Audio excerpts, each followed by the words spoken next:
I showed you three kind of scenarios.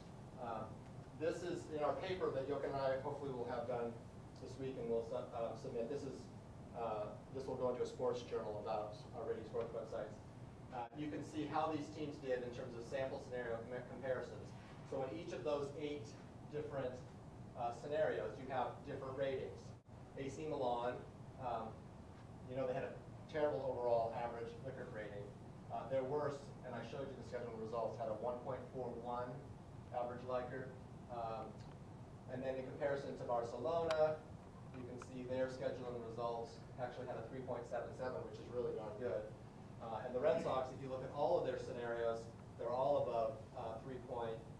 In game video and interviews, it's 3.95. They have all kinds of free content. It's easy to navigate. Highlights, high quality work. So again, you can see with respect to a business or for these pro sports teams, they can look and see how do they compare to their competition. Where are they good? Where are they bad? Systematically, are they bad? Are they good? So that's that. Okay. Then, so that was one pivot on the data, which is how do you do per scenario? And secondly, this table shows how do you do with respect to the user criteria or those major categories. So on the left here, these are the major user criteria that Mike was talking about: ease of use, noise reduction, quality, adaptability, performance.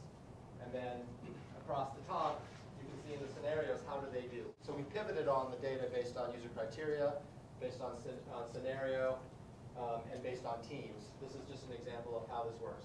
The red, as you go down, shows teams that are poorly performing. They're actually 2 standard deviations below the mean. The blue are 1 standard deviation above. So lots of data, tons and tons of data, so you can compare to see who does really well, who does really poorly, and so on.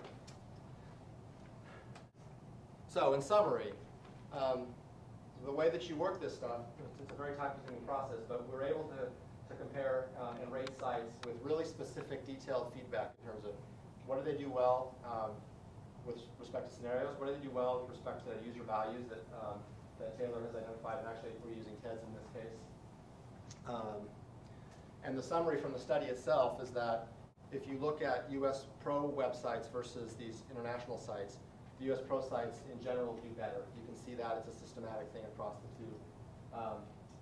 And the difference is the average Likert is 2.88 for US websites. It's 2.7 for non-US sites, and 9.4 difference. And there we go. So that's the empirical study. Okay, thanks. And that's just the tip of the iceberg, because it's such rich data. Because not only does it tell you about the scenarios, and they also have personas, but it also, again, is related to the value add.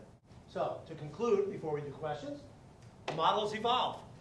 You saw how the original Taylor has evolved, but it's still recognizable Taylor and the whole idea.